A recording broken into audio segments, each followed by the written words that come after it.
sisisihin kung napaniwala ka nila. Nawalan ng gana dahil sa mga naririnig sa kanila.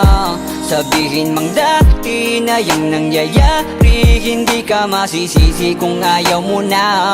Bibitawan kita ng bukal sa loob pagkat mahal kita.